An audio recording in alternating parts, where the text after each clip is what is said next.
നല്ല വേദനയുണ്ടോ കീർത്തി? അതെ, നിങ്ങളുടെ ഉദ്ദേശമൊക്കെ എനിക്ക് ബോധ്യായി. പക്ഷേ എന്റെ അടുത്തത് വില പോവില്ല. ഞാനേ ഇതിനപ്പുറം പോരാടി ജയിച്ചു വന്നോളാം. കഥ ഞാൻ ശരിക്കും ടെൻഷനായി പോയി. എന്നാലും അതെങ്ങനെ സംഭവിച്ചേ? എല്ലാം കഴിഞ്ഞില്ലേ നവീൻ, അത് വിട്ടേക്കൂ. ഗാഥകളൊപ്പം ഒന്നിച്ച് നടക്കുമ്പോ ഇങ്ങനെയൊക്കെയുള്ള കഴിവുകൾ ഗാഥയ്ക്കുണ്ടെന്ന് ഞാൻ കരുതിയില്ല. മോളിത് എങ്ങനെയാ സാധിച്ചത്?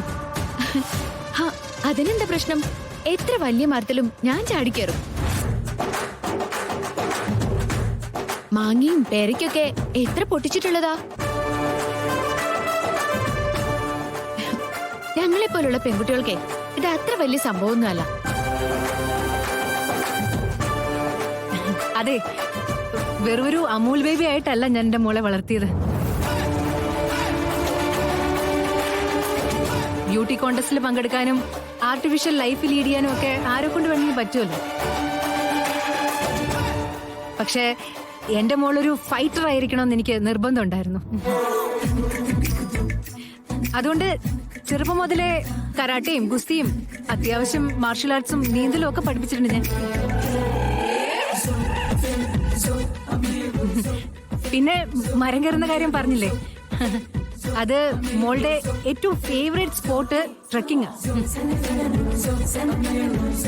പോകുന്ന വഴിക്ക് ഇവള് കാണുന്ന മരങ്ങളിലൊക്കെ കയറാറുണ്ട്. പിന്നെ അതിനകത്തുള്ള ഫ്രൂട്ട്സ് ഒക്കെ പറിച്ച് കഴിക്കാറുണ്ട്. എന്ന് പറഞ്ഞാ ഗാഥമൊക്കെ അറിയാത്തതായിട്ട് ഒന്നുമില്ല. കൊള്ളാം. അല്ല, എനിക്ക് മനസ്സിലാവാത്ത ഒരു കാര്യമുണ്ട്. ഗാഥമാടം വീണു, ചാടി എഴുന്നേറ്റ് വന്നു. പക്ഷേ അതിനിടയ്ക്ക് കീർത്തി എങ്ങനെയാ താഴെ പോയത്? അത് പിന്നെ എനിക്കെന്താ പെട്ടെന്ന് പറ്റിയെന്ന് അറിയില്ല. തല കറങ്ങുന്ന പോലൊക്കെ തോന്നി. തോന്നും, മറ്റാർക്കും ഇല്ലാത്ത തോന്നലാണല്ലോ നിനക്ക് നിന്റെ അമ്മയ്ക്കും.